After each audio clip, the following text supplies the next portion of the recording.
দারাজ থেকে 99 টাকা দামের 5টি মিষ্টি বক্স অর্ডার করে ফেললাম। অনেক খোঁজাখুঁজির পর জীবনের প্রথম এই আমি মিষ্টি বক্স গুলো নিলাম, তার জন্য একটু নার্ভাস ফিল করছি। দারাজ থেকে অন্য প্রোডাক্ট গুলো নিলে তো আমরা জানতে পারি ভিতরে কি থাকে, কিন্তু এগুলো আমরা জানি না। মিষ্টি বক্স হলো লটারির মতো, তার জন্য আরো বেশি নার্ভাস ফিল করছি। প্রথম মিষ্টি বক্সটা খোলার পর আমরা পেয়ে যাই একটা স্ট্যান্ড, যেটা আমরা দেয়ালে লাগিয়ে ফোন চার্জে দিতে পারবো। তো চলুন এবার দ্বিতীয় মিষ্টি বক্সটা খোলা যাক এবং আমরা ভিতরে দেখি কি পাই।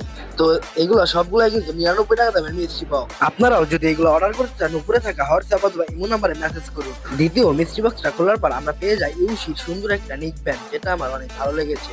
আর 3 নাম্বার মিষ্টি বক্সটা খুলি চলুন। তো এই মিষ্টি বক্সটা আমার কাছ থেকে আগে ছিঁড়ে গেছিল, এই কারণে আমি ভিতরে রেখে দিয়েছি। তো 3 নাম্বার মিষ্টি বক্সে আমি পেয়ে গেছি সিলিকনের একটা ব্লুটুথ কাভার, যেটা আমার কাছে অনেক ভালো লেগেছে। মোটামুটি চলে, বাজেট অনুযায়ী আর ভালো। তো এবার চলুন 4 নাম্বার মিষ্টি বক্সটা খোলা যাক। 4 নাম্বার মিষ্টি বক্সের ভিতরে আমরা পেয়ে গেছি জিবিএল এর ছোট একটা MP3 বক্স। এটাও অনেক ভালো, সাউন্ড কোয়ালিটি অনেক ভালো। আমি সবগুলো ইউজ করছি, এই সবগুলো প্রোডাক্টই আমার কাজে লাগছে। আপনারাও যদি এগুলো অর্ডার করতে চান, স্ক্রিনে থাকা হোয়াটসঅ্যাপ অথবা ইমো নাম্বার মেসেজ করবেন আর এই টিকটক আইডিটা ফলো করে রাখবেন। তো চলুন এবার 5 নাম্বার মিষ্টি বক্সটা খোলা যাক, দেখি আমরা 5 নাম্বার মিষ্টি বক্সের ভিতরে কি পাই। তো 5 নাম্বার মিষ্টি বক্সের ভিতরে আমরা পেয়ে গেছি OnePlus এর একটা সুন্দর এয়ারপডস, যেটার সাউন্ড কোয়ালিটি অনেক ভালো। আমি এগুলো সবগুলো ইউজ করছি। এই কাভারটা আমি এই OnePlus এর এয়ারপডস এর সাথে ব্যবহার